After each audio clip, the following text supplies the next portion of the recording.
কখন আপনার সাথে এরকম হয়েছে একজন মানুষ যাকে আপনি ভুলে যাওয়ার চেষ্টা করছেন হঠাৎ সে আপনার স্বপ্নের মধ্যে চলে আসে? না আপনি তার কথা ভেবেছেন, না তার কোনো আলোচনা হয়েছে, কিন্তু হঠাৎ রাতে ঘুমের মধ্যে স্বপ্নে সে চলে এসেছে। আর তারপর সকালে উঠে মন শুধু একটি প্রশ্ন করতে থাকে, এটা শুধু স্বপ্ন ছিল নাকি কোনো ইশারা? বিসমিল্লাহির রহমানির রহিম। ইয়া আল্লাহ, যদি আমাদের মনের মধ্যে কোনো অস্থিরতা রয়েছে তো দান করো, যদি কোনো সম্পর্ক আমাদের উত্তম হয় সেটাকে সহজ করে দাও, আর রবি কোনো জিনিস আমাদের জন্য ক্ষতিকারক হয় তো সেটাকে আমাদের মন থেকে বের করে দাও। ইয়া রব, আমাদের সঠিক বোঝার তৌফিক দান করো এবং সঠিক ফয়সালা করার তৌফিক দান করো। আমিন। আজ আমরা এক খুব নরম এবং আবেগী আর সর্বদা ভুল মনে করা বিষয়ে কথা বলবো। যদি সে হঠাৎ স্বপ্নে নজরে আসে, এটার কি মানে? এটা কি শুধু দিমাগের খেল, নাকি মনের কোনো কৈফিয়ত, না সত্যিকারের যেখানে কোনো মানসিক, আত্মিক, এমনকি ইসলামী পেহলু উপস্থিত রয়েছে? দেখুন, স্বপ্ন একটি অদ্ভুত বাস্তবতা। কখনো স্বপ্ন আমাদের ভয় খাইয়ে দেয়, কখনো আনন্দিত করে দেয়, আর কখনো আমাদের ভাবতে মজবুর করে দেয়। খাস করে এই স্বপ্ন যার মধ্যে কোনো খাস মানুষ বারবার হঠাৎ নজরে আসে। সেই মানুষ যাকে আপনি চান, সেই মানুষ যার থেকে আপনি দূরে রয়েছেন, অথবা সেই মানুষ যে আপনার জীবনে ঝামেলা হয়ে গেছে। এরকম স্বপ্নের কথা সবার আগে কৈফিয়ত কি হয়? মনের জোর জ্বর ছটফট করা, আর মনের মধ্যে একটি অনুভূতি, কেন সেটাই কেন এখন? সর্বদা মাননীয় জলদি নাতিজা বের করে নেয়, এটা আমার নসিব, এটা আল্লাহর ইশারা, সেও আমাকে মনে করছে। আমাদের রুহ জুড়ে রয়েছে, কিন্তু বাস্তবতা এতটা সহজ হয় না। ইসলামও স্বপ্নের ব্যাপারে অনেক মজবুত রেহনুমাই দেয়, আর নাফসিয়াত ও সাইকোলজিও এটার গভীর সম্মান করে। আজ আমরা আবেগ নয়, বরং বোঝার মতো ভাবে কথা বলবো।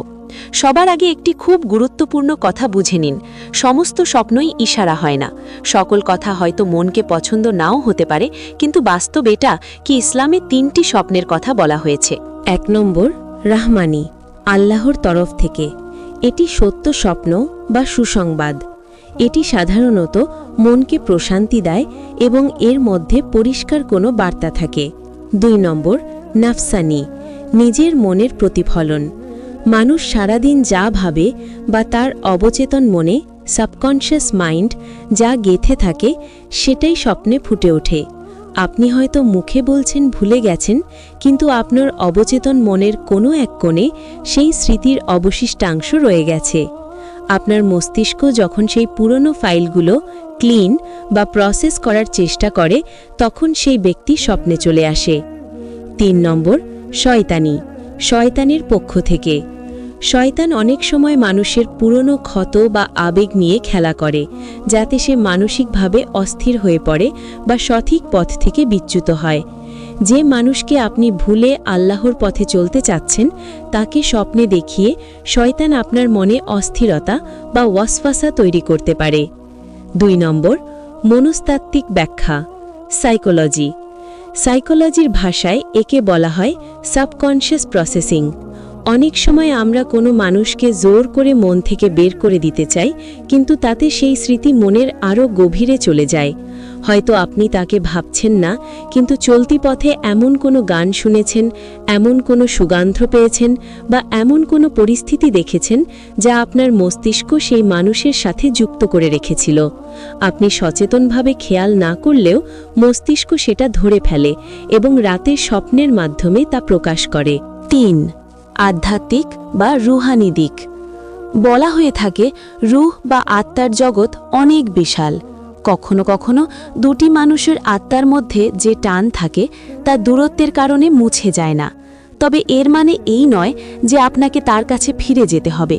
এটি কেবল একটি সংকেত হতে পারে যে আপনার হৃদয়ে এখনও কিছু ক্ষত রয়ে গেছে, যা নিরাময় বা হিলিং হওয়া বাকি। এখন আপনার করণীয় কি?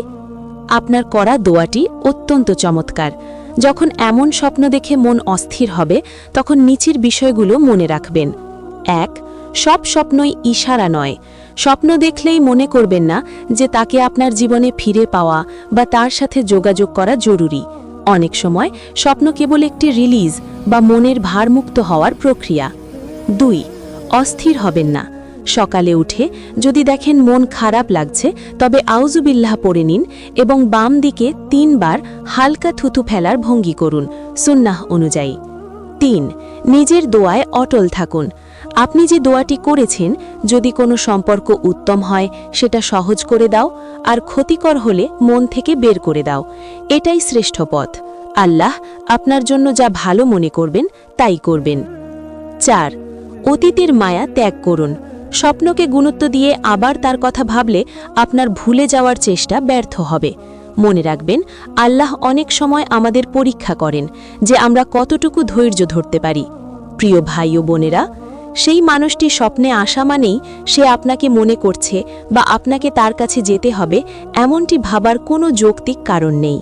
এটি কেবল আপনার মনের একটি ধুলো জমা কোণ পরিষ্কার হওয়ার প্রক্রিয়া মাত্র।